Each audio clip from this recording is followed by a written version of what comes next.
오늘 우리에게 주신 하나님의 말씀은 마태복음 2장 1절에서부터 12절까지의 말씀 한번 교독해서 읽어보도록 하겠습니다. 제가 1절부터 읽겠습니다. 헤롯 왕 때에 예수께서 유대 베들레헴에서 나심에 동방으로부터 박사들이 예루살렘에 이르러 말하되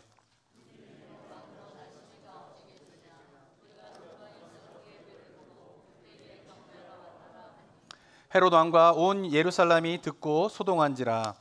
왕이 모든 대제사장과 백성의 서기관들을 모아 그리스도가 어디서 나겠느냐 물으니 이르되 유대 베들레헴이오니 이는 선지자로 이렇게 기록된 바 또 유대 땅 베들레헴아 너는 유대 고을 중에서 가장 작지 아니하도다.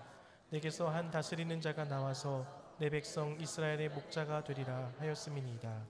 이에 헤롯이 가만히 박사들을 불러 별이 나타난 때를 자세히 묻고 베들레헴으로 보내며 이르되 가서 아기에 대하여 자세히 알아보고 찾거든 내게 구하여 나도 가서 그에게 경배하게 하라. 박사들이 왕의 말을 듣고 갈새 동방에서 보던 그 별이 문득 앞서 인도하여 가다가 아기 있는 곳에 위에 머물러 서 있는지라. 그들이 별을 보고 매우 크게 기뻐하더라. 집에 들어가 아기와 그의 어머니 마리아가 함께 있는 것을 보고 엎드려 아기께 경배하고 보배압을 열어 황금과 유황과 모략을 예물로 드리니라. 그들은 꿈에 헤롯에게로 돌아가지 말라 지시하심을 받아 다른 길로 고국에 돌아가니라. 아멘. 오늘은 크리스마스입니다. 특별히 이번 한 해는 주일과 또 크리스마스가 겹쳐가지고요. 저희 교회 이렇게 1부, 2부가 함께 연합으로 예배드리는 기회가 많지 않은데 또 크리스마스여서 함께 예배드리고 또 아이들부터 어른이 모두가 하나님께 찬양 드리게 되고 특별히 우리 4명의 형제자매들이 자신의 신앙 고백을 하게 되는 입교회식을 하게 되어서 참 뜻깊은 자리인 것 같습니다. 오늘 크리스마스를 맞이하여서요, 크리스마스에서 예수님 오심을 준비하는 삶에 대한 의미가 무엇인가를 함께 묵상하면서 말씀을 나누어 봤으면 좋겠습니다. 우리가 크리스마스 하면요 많이 떠오르는 이제 장면과 사진이 하나 있습니다. 이 사진인데요, 한번 보실까요? 크리스마스 하면 떠오르는 사진인데 이 사진을 보면 우리 성도님들은 이제 이 사진이 틀린 사진인가 맞는 사진인가를 좀 구별할 수 있으셔야 되죠. 이게 맞는 사진입니까? 틀린 사진입니까? 틀린 사진이죠. 제가 4년 전에 크리스마스 때 한번 말씀을 드렸는데 그 사이에 오신 성도님들도 계셔가지고 한번 짚고 넘어가겠다 생각을 해보게 됩니다. 성경에 보면요 예수님이 탄생하신 것을 기록한 책이 두 책이 있어요. 마태복음하고 누가복음입니다. 마가복음과 요한복음에는 예수님의 탄생에 대한 기록이 없는데요, 이 마태복음과 누가복음에서는 예수님의 탄생에 서로 다른 이야기를 기록하고 있어요. 오늘 읽은 본문처럼 마태복음에서는 동방에 있는 박사들이 와서 예수께 경배하는 장면이 있게 되고요, 누가복음에 보게 되면 어떻습니까? 들에서 양을 치던 목자들이 아기 예수께 와서 경배하는 장면이 나오게 되게 됩니다. 그런데 오늘 본문을 아까 그 사진을 보게 되면 어떻게 했습니까? 구유에 누인 아기 예수께 누가 지금 경배하고 있죠? 동방 박사들이 와서 경배를 하고 있어요. 이거는 성경에서 틀린 얘기입니다. 왜냐하면 구유에 누인 아기 예수께 경배하러 온 사람은 동방 박사가 아니라 누구죠? 목자들이에요. 목자들. 누가복음에 있는 거기서만 구유에 누인 아기께, 그러니까 예수님이 태어나셔서 딱 구유에 눕히셨을 때 바로 경배를 하러 온 사람은 동방 박사가 아니라 누구죠? 목자들이에요. 목자들. 많은 분들이 구유에 누인 아기 예수께 목자들도 와서 경배하고 동방박사도 와서 경배했다 이렇게 생각을 하는데 그렇지 않아요. 성경을 자세히 보게 되면은 구유에 누인 아기께 경배하러 온 거는 목자들 뿐이었고, 오늘 본문에 보면 마태복음 2장 9절과 11절에 보면요 이렇게 기록되어 있습니다. 박사들이 왕의 말을 듣고 갈새 동방에서 보던 그 별이 문득 앞서 인도하여 가다가 아기 있는 곳 위에 머물러 서 있는지라. 그들이 별을 보고 매우 기뻐하더라. 그리고 어디로 들어가죠? 집에 들어가요. 집에 들어가요. 그죠? 그러니까 이미 동방박사가 왔을 때에는 예수님이 태어나시고 난 다음에 상당 시간이 걸렸어요. 어느 정도 걸렸지는 모르지만은 1년 정도 걸렸다라고 보는 사람도 있어요. 왜냐하면 헤롯이 예수님이 태어났다라고 하는 소식을 듣고 몇 살 아래의 아이들을 다 죽이죠? 2살 이하의 아이를 다 죽인단 말이에요. 만약에 갓 태어난 아기면 어떻게 해요? 1년 이하의 아이들을 다 죽였을 텐데 2살 미만의 아이들을 다 죽인 거를 봤을 때에는 어떻습니까? 동방박사가 찾아왔을 때에는 이미 몇 개월, 길게는 한 1년여의 시간이 지났을 가능성도 있는 가운데에서 동방박사가 구유에 누인 아기 예수께 경배하러 온 것이 아니라 집에 이미 머물고 있는 마리아와 요셉과 아기께, 그때도 아기 예수죠, 경배하러 와서 유향과 모략과 이거를 선물로 드리게 되었다라고 하는 것입니다. 제가 이야기를 드린 건 뭐냐면요, 아직도 크리스마스에 대해서 잘못된 생각들이 굉장히 많이 있어요. 왜냐하면 본문을 제대로 보는 게 아니라 이미지로 많이 크리스마스를 기억하고 있기 때문에 참된 크리스마스에 예수님이 어떻게 태어나셨는가 이런 부분들을 잘 모르는 부분들이 있는 것 같습니다. 최근에 개봉된 2017년도에 개봉된 영화에서도요, 보면 어떠냐면은 이게 2017년도에 개봉된 애니메이션인데 여기도 누가 경배하고 있죠? 아기 구유의 누인 아기 예수께 동방 박사들이 경배하고 있죠. 이게 잘못된 겁니다. 잘못된 거. 그래서 이런 부분에 대해서 우리 성도님들이 잘 알고 크리스마스를 좀 먼저 기억을 하셨으면 좋겠고요. 자, 그러면서 이제 마태복음과 누가복음에 두 사람들의 이야기가 나오게 되면서 예수님께서 이 땅에 오시게 되었을 때에 예수님을 맞이한 세 부류의 사람들이 성경에 보면 등장을 하게 됩니다. 첫 번째는 누구냐면 평범한 일상의 삶을 살다가 예수님이 탄생하셨다라고 하는 소식을 갑작스럽게 듣고 아기 예수를 경배하러 온 사람들이에요. 누구죠?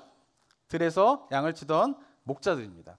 누가복음 2장 8절 9절 한번 읽어볼까요? 읽어보겠습니다. 시작. 그 지역에 목자들이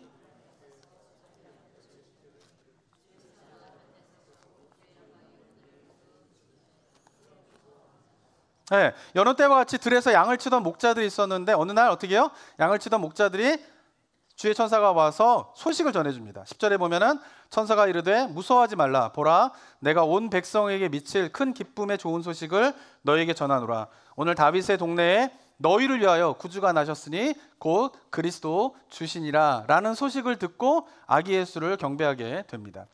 그런데 이 들에서 양을 치던 목자들에게 주의 천사가 나타나 경배하러 갔다라고 하면은 이 이미지는 굉장히 목가적인, 되게 낭만적인 분위기에서 주의 천사를 보고 경배하러 갔다 이렇게 생각할 수 있어요. 하지만 이 들에서 양을 치던 목자들은요, 당시 예수님 당시에서는 굉장히 경제적으로 사회적으로 낮은 계층에 있는 사람들이었습니다.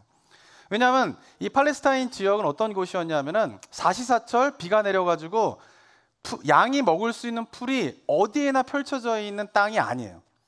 비가 왔다 안 오는 건기와 우기가 있는 곳이기 때문에 풀이 나는 지역을 찾아다녔어야 됐어요. 그래서 양을 칠 때 어떻게 양을 쳤냐 하면은 자기의 양을 데리고 양이 풀을 뜯을 수 있는 곳을 찾아 헤매이는 경우는 거의 없어요.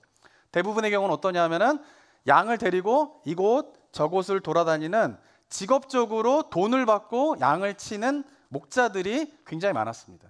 그래서 양을 가지고 있는 주인들은 대부분 자기가 자기 양을 데리고 풀을 뜯어 돌아다니는 것이 아니라 돈을 주고, 목자에게 돈을 주면은 그 목자가 자기 양이 아니지만은 돈을 받고 그 양들을 풀을 먹이기 위해서 이곳도 갔다가 저곳도 갔다가 하는 그런 목자가 대부분이었다는 것이죠. 그래서 예수님의 비유에도 보면은 삭군 목자가 나오게 되는데 그 삭군 목자가 뭐냐면은 돈을 받고 다른 사람의 양을 쳐주는 사람들을 삭군 목자라고 그러는 거예요. 근데 그 사람들이 대부분의 목자였다라고 볼 수가 있는 것이죠.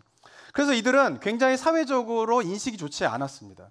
유대 역사자에 따르면요, 이 목자들은 굉장히 적은 금액을 받고 양을 쳤기 때문에 그 가운데 주인 몰래 양털 또는 양의 우유를 몰래 빼다가 팔아먹는 일들도 자주 있었다 그래요. 그래서 유대인들 가운데에서는 이 양치는 사람들과 거래를 하지 말아라 라고 하는 속설이 있었다라고 합니다. 왜냐하면은 그 양치는 사람들이 파는 물건들은 대부분 열의 9은 훔친 물건일 가능성이 높기 때문에 유대인들은 그 양을 치는 사람들과 상종을 한다든가 거래를 한다든가 하는 일을 하지 않았던 것이죠. 뿐만 아니라 이들은 낮에 뜨거운 그 팔레스타인에서 뜨거운 그 광야에서 양들을 풀을 뜯기 위하여서 풀어놓고는 그 땡볕을 하루 종일 맞고요. 밤에는 양들을 지키기 위하여서 그 추운, 광야가 밤이 되면 굉장히 춥지 않습니까? 그 추운 그때에 어떻게 하냐면 서로 불침번을 서면서 밤새도록 양을 지키는 일을 하던 사람이 목자들이었죠. 그러니까 이들의 삶은 굉장히 힘든 삶이었고 소외받은 삶이었고 경제적으로 어려운 삶이 바로 목자들의 삶이었던 것입니다. 그런데 이렇게 일상의 삶이 의미 없이 되게 힘들고 어려운 가운데 사람들한테 대접받지 못하는 가운데에서 힘든 일상을 하루하루 살아가던 이들에게 어떻습니까? 어느 날 주의 사자가 임하게 된 것이에요. 그리고는 다윗의 동네에 너희를 위하여서 구주가 나셨다라고 하는 소식을 전해 듣게 됩니다. 그리고 그 소식을 전해 듣자 이들은 가만히 있지 않고 그 아기 예수께 찾아가서 경배를 하게 되고 천사가 전해준 소식을 마리아에게, 요셉에게 전해주는 그런 역할을 하게 됩니다. 이 시간 이후부터 그들의 삶이 어떻게 되었을까요? 아마 달라졌을 거예요. 성경에 기록되어 있지 않지만 의미 없이 경제적으로나 사회적으로 소외받지 못했던 그런 낮은 계층의 삶을 살던 그들이 예수 그리스도의 기쁜 소식을 맞이하게 되자 어떻습니까? 이전과는 완전히 다른 삶을 살게 되었을 것이다 라고 볼 수 있는 것이죠. 예수님이 오실 때의 첫 번째 부류의 사람들이 무엇입니까? 갑자기 일상의 삶을 살다가, 의미 없는 일상의 삶을 반복하여 살다가 주님이 주시는 기쁜 소식을 듣고 경배하러 온 사람들이었던 것입니다. 예수 오심을 맞이한 두 번째 부류의 사람은요, 바로 오랜 세월 예수님의 탄생을 기다리는 사람들이에요. 이들은 누구냐면 동방박사입니다. 오늘 읽은 마태복음에 나와 있는 동방박사가 누구인지에 대한 거는 정확하게 나와 있지 않습니다. 근데 대부분의 학자가 이야기하는 것은 누구냐 하면은 바로 바벨론, 메소포타미아 지역에 있는 사람들 가운데 별을 보고 점을 치는 점성술가들이 아마 예수를 경배하러 왔던 그들을 동방박사라고 말한다라고 보통 생각을 하게 됩니다. 자, 그런데 한번 생각해 봐야 할 것은 뭐냐면 그들의 일상은 뭐였냐면요, 별을 관측하는 거예요. 그리고 점을 치는 거예요. 그들이 하는 일이에요. 그런데 어느 날 별을 관측하는 데에 특이한 별 하나를 발견하게 됩니다. 근데 팔레스타인에서 이 바벨론, 메소포타미아 지역까지는 굉장히 멀리 떨어져 있는 지역이고 그들은 이방인인데 어떻게 특이한 별을 봤다고 저게 유대 땅의 왕이 태어나는 사인이구나 라고 하는 것을 알고 그들이 먼 길을 마다하지 않고 유대 땅까지 오게 된 것일까요? 그것은 한번 민수기 24장 17절에 보면 이렇게 기록되어 있는데 한번 읽어볼까요? 민수기 24장 17절 읽어보겠습니다. 시작. 내가 그를 보아도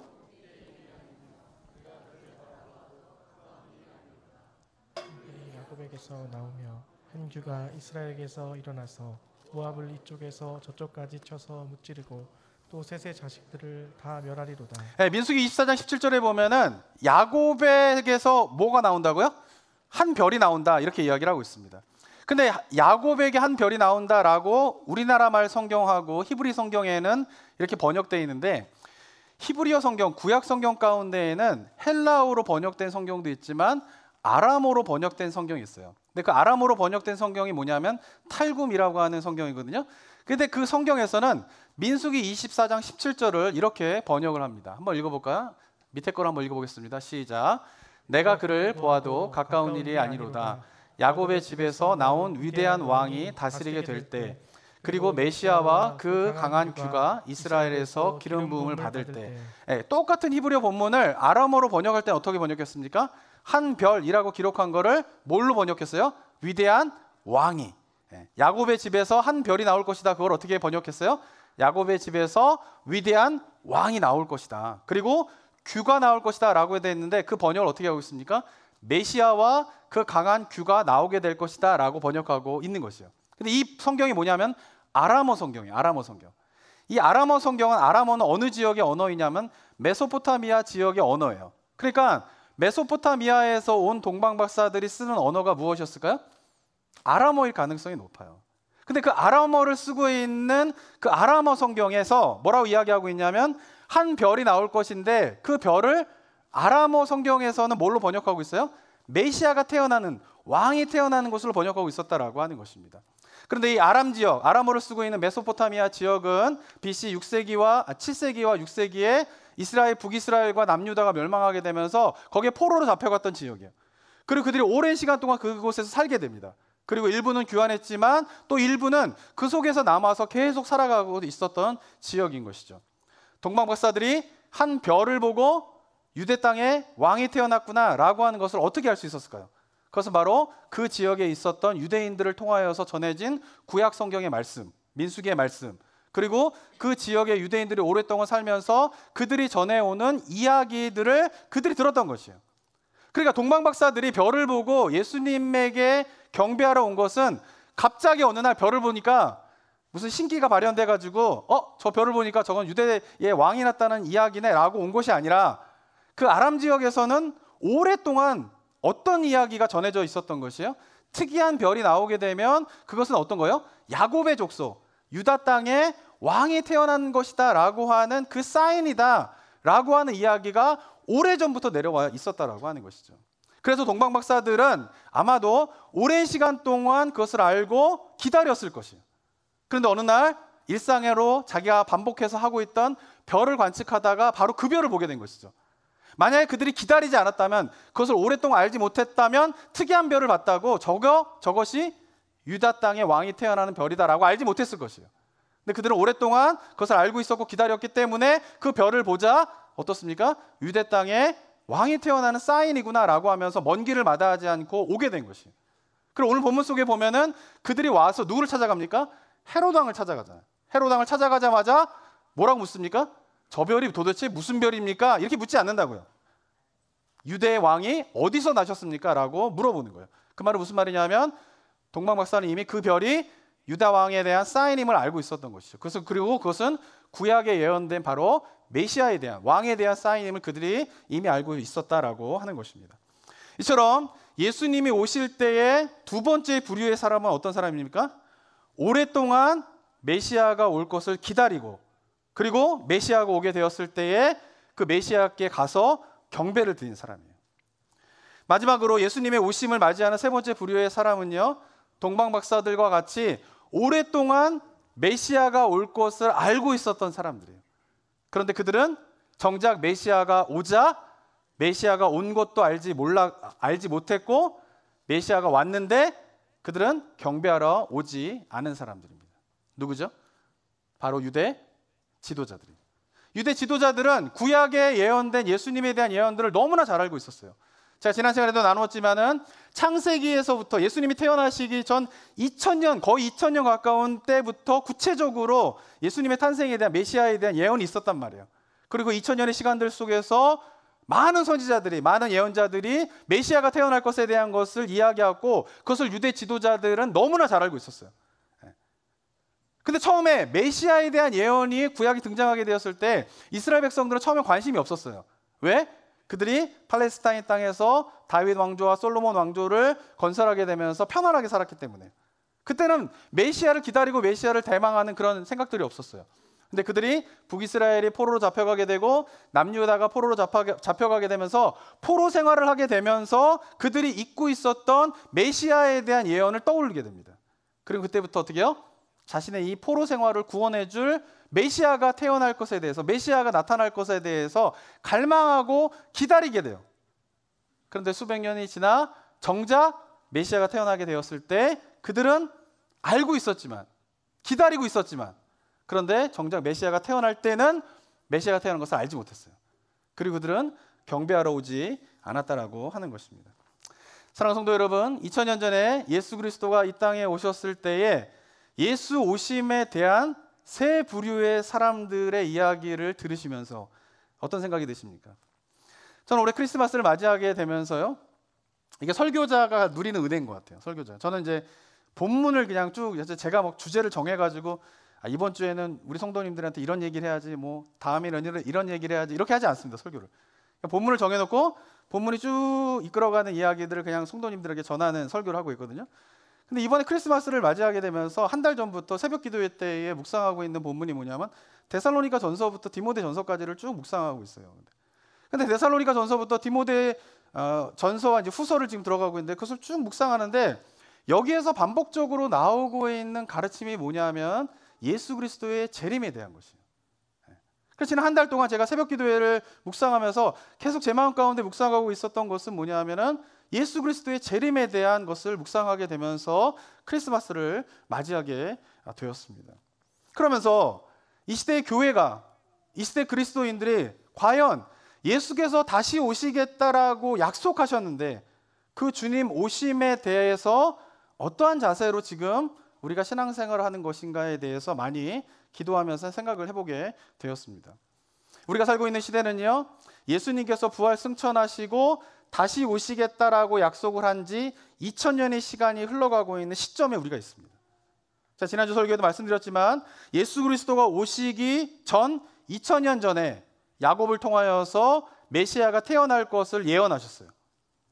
2000년 전에 예수님이 오실 거다라고 야곱을 통하여서 예언하시고 2000년의 시간이 지나서 예수님이 오실 때의 그 시대와 지금 우리가 살고 있는 시대는 예수님이 다시 오시겠다라고 약속하시고 2000년의 시간이 지나고 난 시간인 것이에요. 비슷한 시간대죠. 그러면서 말씀드린 것처럼 2000년 전에 예수 그리스도가 오셨을 때에 그 2000년 전에 예언을 하시고 2000년의 시간이 흘러가는 동안에 정작 메시아가 오게 되었을 때에 세 부류의 사람들이 그 가운데 있었습니다.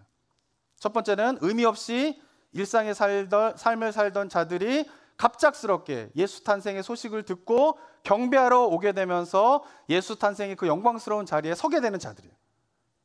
또 한 부류의 사람은 뭐냐면 2000년 동안 아니면 수백 년 동안 아니면 수십 년 동안 예수가 오신다라고 하는 그 소식을 알고 기다리는 가운데에 그 별이 뜨게 되자 먼 길을 마다하지 않고 예수께 와서 자신이 오랫동안 기다렸던 것에 대한 응답으로서 예수께 와서 경배하며 영광스러운 자리에 서게 된 동방박사들입니다.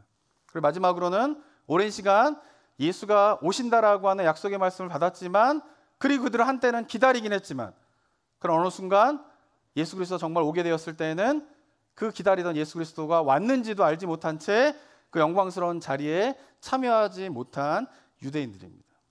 저는 마찬가지로 예수 그리스도가 오시는 그날에 똑같은 이 세 부류의 사람들이 이 세상 가운데 존재하게 될 거라고 저는 생각합니다.